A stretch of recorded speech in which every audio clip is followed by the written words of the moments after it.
आपको क्या लगता है दोस्तों कि हम कब तक स्पेस ट्रैवलिंग सिविलाइजेशन बन पाएंगे? क्या हमारे पास ऐसी टेक्नोलॉजीज हैं जो हमें स्पेस ट्रैवल करा सकती हैं? ये सारी चीजें जानने के लिए आप ये वीडियो देखते रहिए। Hey geeks, welcome to the science in channel. इस चैनल पे हम फिजिक्स, एस्ट्रोनॉमी और एस्ट्रोफिजिक्स के बारे में टॉपिक्स और वीडियोस लाते रहते हैं। अगर आप इस चैनल में नए हैं तो कंसिडर सब्सक्राइबिंग और हाँ, नोटिफिकेशन बेल जरूर दबाइएगा जिससे आपको सारी के सारी नोटिफिकेशन हमारी आ सके। अगर हम बात करें स्पेस ट्रैवल की, तो हम स्पेस ट्रैवल को फार फ्यूचर की टेक्नोलॉजी मानते हैं।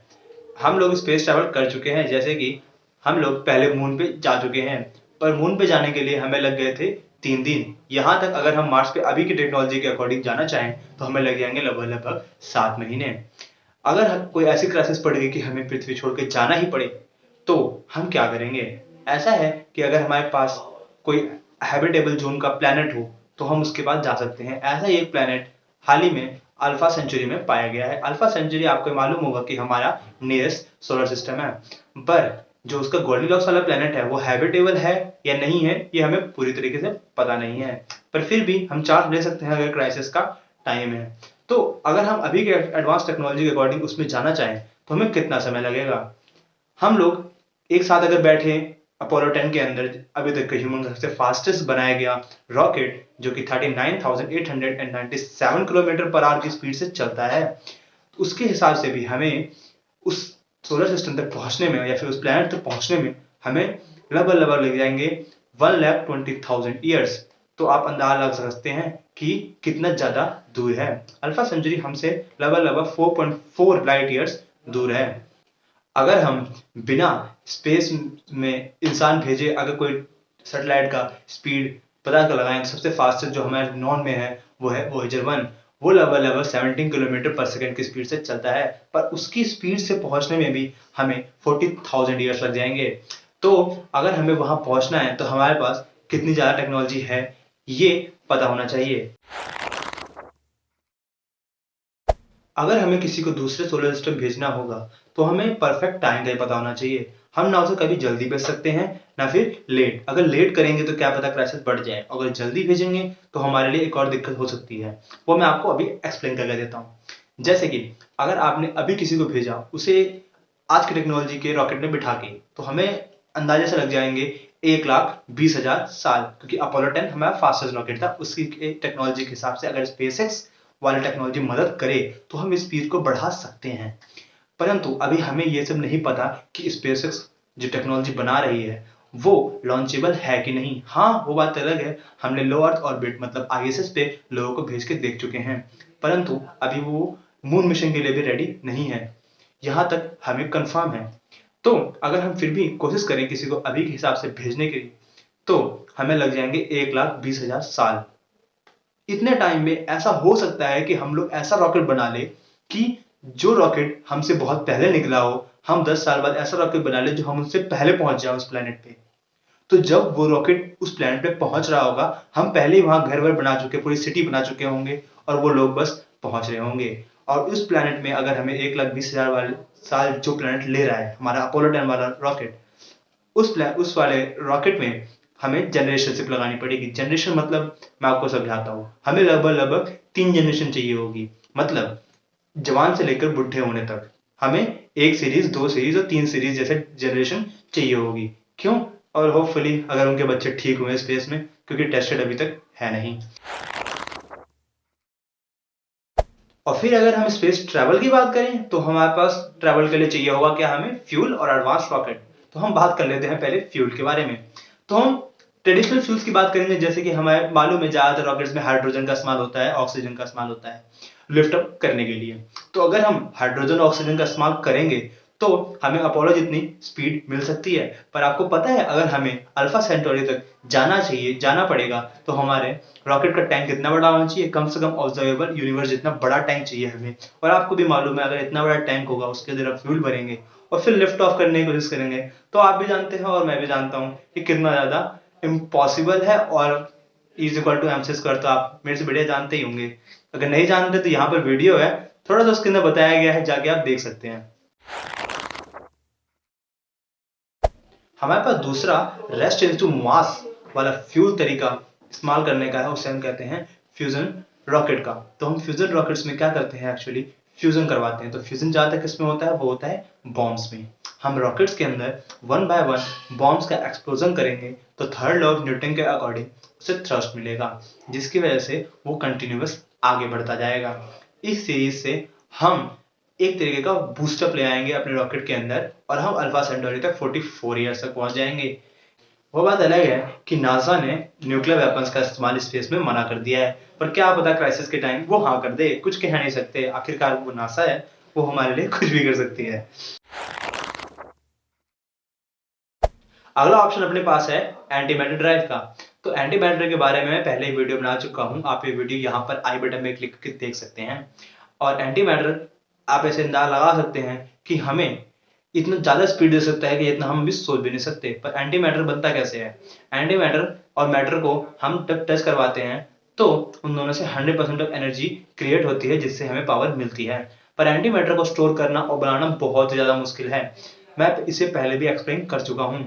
एंटी मैटर आप कितना ज्यादा बूस्ट कर सकता है हमारे रॉकेट को, इससे आप ये अंदाजा लगा सकते हैं कि सिर्फ 10 ग्राम एंटी मैटर से हम मार्स पे 1 महीने में पहुंच जाएंगे। तो इससे आप अंदाजा लगा ही सकते हैं कि कितना ज्यादा यूजफुल है हमारे लिए एंटी मैटर। और यहाँ तक कि हम अगर एंटी मैटर का रॉकेट इस्तेमाल करें तो हम अल्फा सेंटोरी पे 9 साल में पहुंच जाएंगे। अगर टाइम डायलेशन अच्छे से हुआ तो हम 3.5 साल भी लग सकते हैं, क्योंकि टाइम डायलेशन और इसके बारे में मैं वीडियो बना चुका हूं पहले भी, रिलेटिविटी आपने देखी होगी, वो वीडियो भी आपको यहाँ पर मिल जाएगी। क्या हो अगर ऐसा हो कि हम बिना किसी फ्यूल के रॉकेट उड़ाएं। हाँ, ये सुनने में काफी ज्यादा थ्योरेटिकल लगता है, पर ये बहुत ज्यादा प्रैक्टिकल है। हम इसे 2000s के टाइम से इस्तेमाल कर रहे हैं और 2010 के टाइम पे हमने ये पहला लॉन्च भी किया था। एक्चुअली मैं आपको इसे लेमन भाषा में समझाने की कोशिश करूं तो इसे हम कहते हैं लाइट सेल। तो लाइट सेल को लेमन भाषा में समझाने के लिए आपको एक एग्जांपल देना पड़ेगा। जैसे कि आप एक ओशन के अंदर एक यार्ड में या फिर आप कह सकते हैं बोट में हैं और उसमें जो विंड होती है वो आपको डायरेक्शन देती है कि आपको किस तरफ जाना है। तो ऐसा ही लाइट सेल में भी होता है। लाइट सेल में बस विंड की जगह हम लोग लाइट का इस्तेमाल करते हैं। हमने क्या करते हैं, बहुत सारे ग्रुप ऑफ लेजर बीम रखते हैं, जो या तो मून पे रख सकते हैं, मून वैसे बेस्ट जगह रहेगी, और अर्थ पे भी रख सकते हैं। तो हमें क्या करना पड़ेगा, एक सेट ऑफ लेजर बीम्स को रखना पड़ेगा जिससे कंटिन्यूअस लेजर निकले और हम उसे लाइट सेल के ऊपर लगाएंगे। तो लाइट सेल एक्चुअली क्या होता है, 1 बाय 1 सीट मान लीजिए आप जैसे कि, और रॉकेट होता है उसमें। तो एक स्पेस में एक टाइम के बाद जाने के बाद उसको जब एक बार थ्रस्ट दिया जाता है लेजर बीम से, तो कंटिन्यूअस थ्रस्ट की वजह से वो मूव करता रहता है, क्योंकि उससे रेडिएशन प्रेशर बनता रहता है। तो इस वाले टेक्नोलॉजी से हम अल्फा सेंटोरी पर 45 ईयर्स में पहुंच सकते हैं। ये भी काफी ज्यादा फास्ट है और 4.3 ईयर्स लगेगा हमें दोबारा नेटवर्क और कम्युनिकेशन जानने के लिए। तो लास्ट वन और one of the coolest type जो हमें पता है, जिससे हम करना चाहेंगे रॉकेट में ट्रैवल, वो है ब्लैक होल ड्राइव। हाँ, ये काफी ज्यादा डेंजरस भी लगता है सुनने में, पर एक्चुअली इसमें होता क्या है, बहुत सारे लेजर्स को एक जगह पर पॉइंट करके चलाया जाता है, जिसकी वजह से एक ब्लैक होल क्रिएट हो जाता है। अब ब्लैक होल भी एकदम परफेक्ट साइज का होना चाहिए। परफेक्ट साइज का मतलब क्या है, अगर वो ज्यादा बड़ा हो जाएगा तो वो इतनी ज्यादा वो कम रेडिएशन प्रोड्यूस करेगा, और अगर छोटा हो जाएगा तो वो जल्दी इवापोरेट हो जाएगा। तो हमें उसे एकदम एग्जैक्ट साइज पे रखना पड़ेगा जिससे वो कंटिन्यूअस अमाउंट ऑफ रेडिएशन देता रहे और हम उस रेडिएशन का इस्तेमाल करके अपने रॉकेट को पावर देते रहे। इस टेक्नोलॉजी से हम 0.1 सी जितना स्पीड प्रोड्यूस कर सकते हैं और लगभग हम 20 दिन पे 4.4 लाइट ईयर का ट्रेवल कवर कर लेंगे। तो ये काफी ज्यादा कूल टेक्नोलॉजी है, पर हमें पता है कि ब्लैक होल को क्रिएट करना अभी हमारे लिए लगभग थ्योरेटिकल ही है और ये फैंटेसी ही लगती है सुनने में। So finally we are at the conclusion of our video कि इन सब में से जितनी भी हमने बात की, ड्राइव्स की बात की, उनमें से अचीवेबल कौन सा है। तो हम 1 बाय 1 कवर करते हैं क्या है कि नहीं।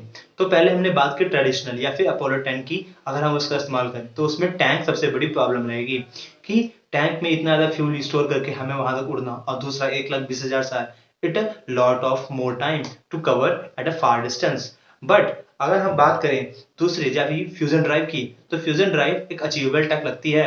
हाँ, वो बात अलग है कि न्यूक्लियर ड्राइव और न्यूक्लियर इन सब चीजों का इस्तेमाल अभी काफी ज्यादा इमर्जिंग स्टेज में है। ये सब के सब स्टेज बाय स्टेज बढ़ रही हैं। पर क्या पता क्राइसिस के टाइम पे दूसरी गवर्नमेंट और अमेरिकन गवर्नमेंट और हमारी इंडियन गवर्नमेंट भी मिस में मिलकर इस फोर्स को आगे बढ़ा सकती है और टेक्नोलॉजी काफ़ी जल्दी इमर्ज हो। तो हाँ, फ्यूजन ड्राइव भी सबसे ज़्यादा एडवांस टेक है इस वक्त हमारे पास, जिसका हम इस्तेमाल करके अल्फा सेंटर तक जा सके हैं। और तीसरी बात है एंटी मैटर, तो इसे स्टोर करने की प्रॉब्लम अभी तक यह रही है। हाँ, हमने बनाया है इसे, पर इतना ज़्यादा अमाउंट में नहीं बनाया कि हम इसे यूज़ कर सकें। तीसरी बात है लाइट सेल की। लाइट सेल जो है, इसका इस्तेमाल अगर आप बिना किसी इंसान के लिए करें, या फिर अगर आपको सिर्फ और सिर्फ कम्युनिकेशन के लिए चेक करना है कि उस प्लैनेट पर रहता है कि नहीं रहता, अगर आपको सिर्फ ये टेस्ट करने के लिए भेजना है, तो फिर भी 50 साल काफ़ी बढ़िया टाइम है अगर आपको जानना है तो light sail is also the one of the best option अगर आपको चेक करना है कि उस प्लैनेट पर कोई लाइफ है कि नहीं है। और ब्लैक होल ड्राइव, ये तो काफ़ी ज़्यादा हमारे लिए, आपको ही पता है, मुझको ही पता है, ये थियोरेटिकल है अभी तक के हिसाब से। सो फ्यूजन ड्राइव ही है जिसका हम इस्तेमाल कर सकते हैं और इस वक्त हम उसे बना भी सकते हैं। तो fusion drive is one of the best technology we have yet. तो दोस्तों, आज के वीडियो में बस इतना ही, और आगे के वीडियो देखने के लिए यहाँ जाके हमारा चैनल सब्सक्राइब करें और नोटिफिकेशन बेल दबाना बिल्कुल मत भूलिएगा। और अगर आपको ये वीडियो अच्छी लगी तो लाइक जरूर कीजिए और इस वीडियो को जितना हो सके अपने दोस्तों को शेयर करिए, क्योंकि इससे उनकी भी नॉलेज बढ़ेगी और हमारी भी। तब तक के लिए दोस्तों, bye, keep learning because we are born to learn.